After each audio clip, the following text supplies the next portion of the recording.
श्रीराम समर्थ। वृत्तीचे समाधान ही भगवंताच्या कृपेची खूण। आपला देह पंचमहाभूतांचा आहे. यामधला मी कोण हे पाहावे. जे नासणार ते मी कधी असणार नाही, म्हणजे पंचमहाभूतांचा मी नाही हे ठरले.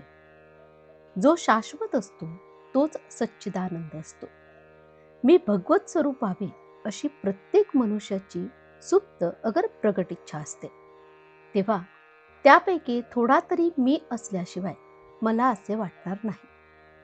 भगवंताचे स्वरूप आनंदमय आहे आणि आपण सर्व लोक आनंदात राहावे असे म्हणतो. मी या आनंदापासून वेगळा होतो तेव्हा कुठेतरी चुकले असे समजावे. अपूर्ण सृष्टी पूर्ण करण्यासाठीच मनुष्याची उत्पत्ती भगवंताने आपल्या अंश रूपाने केली. आपल्या आनंदात व्यत्यय आणणारे विषय जाणून घेतले म्हणजे मग आनंदात बिघाड नाही येणार. या वाटेने चोर आहे तसे समजले म्हणजे त्या तयारीनेच आपण जातो. जो भक्त झाला त्याला विघ्ने येत नाहीत. भगवंताचे म्हणून कोणतेही काम केले म्हणजे त्रास होत नाही. आनंदाचा साठा कुठे निश्चित असेल तर तो भगवंताजवळ आहे.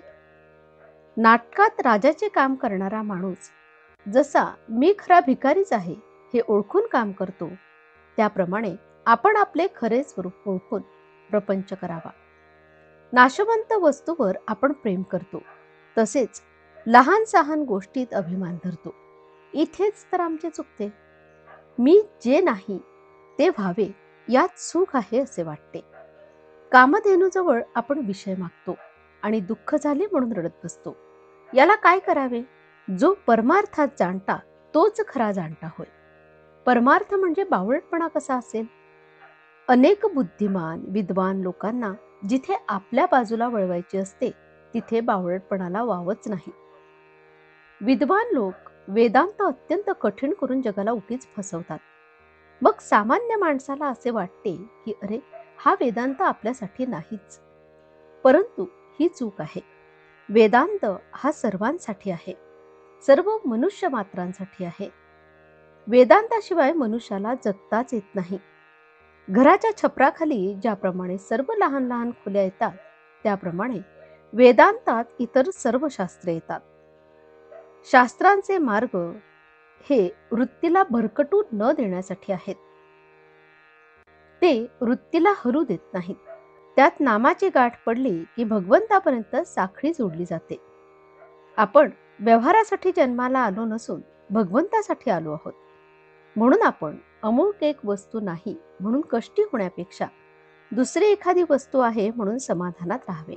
समाधान ही वस्तू फक्त भगवंताजवळच मिळते आणि ती मिळवण्याच्या आड काहीही येऊ शकत नाही.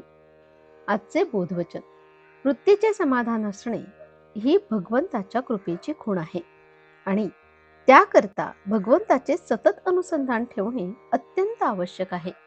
जानकी जीवन स्मरण. जय जय राम. श्रीराम समर्थ.